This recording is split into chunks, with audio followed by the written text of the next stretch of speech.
Hi everyone, this is Rio from CalSoft Systems. Finally, today is the last video of 2022 release Business Central Wave 2. Thank you all for watching previous videos, and I hope you will enjoy watching this last new updates on reporting and user experience. On reporting updates, there are two new updates: improve Excel report layouts and APIs for financial reporting, and many user experience updates such as autosave, switch companies across environment, and search in company data.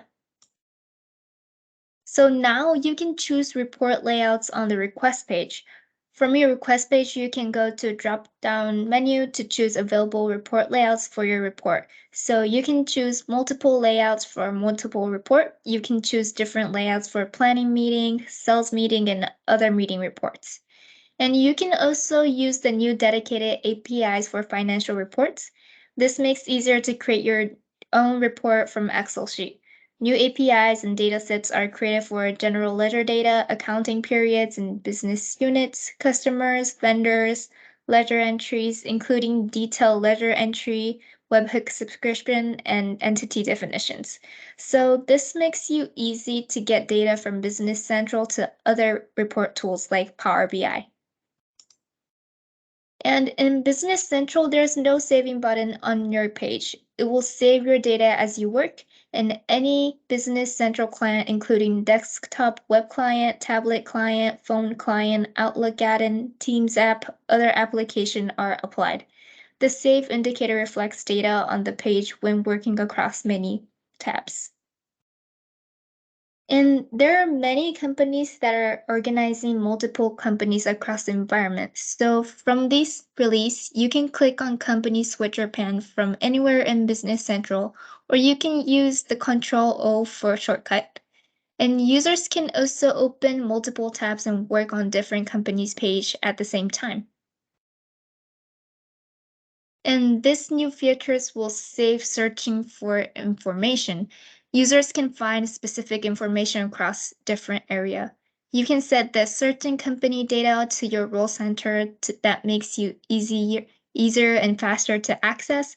And you can narrow the information by going down by show tables to search the filter or selected tables. And this makes it easier to find information that you're looking for. And there's other updates. The first, the web client keeps up to date with fluent user experience design elements across the different application page and system control. So first, option fields and lookup fields are visually aligned when at rest. Bricks can now display a single verbose text field, extended and brick with 3 lines of text. Fields and columns tooltips are updated. And next, the legacy view will no longer be supported and won't be displayed on the list page. And users can enable this by going to Feature Management page in Business Central and select Legacy List View or Hidden. Others, you can now use the Promoted section of the action bar to help users learn the product. You're able to tailor it to fit the needs of your industry, company, or yourself, and you can add actions that you want to make it find it easily. Last, you can scroll through more records in a list. And Business Central has been updated with technical optimization that reduced the memory footprints of loaded records. As a result, users can continue scrolling to load significantly more records in the list. And this applies to all types of lists, such as the list of items or contacts, and including worksheets, list bars, and list page, and displays as row or tiles, and any form factors. Now we have covered the 2022 release Business Central Wave 2. I hope you had a better understanding on these updates, and thank you for watching, and I will see you on the next video. Bye.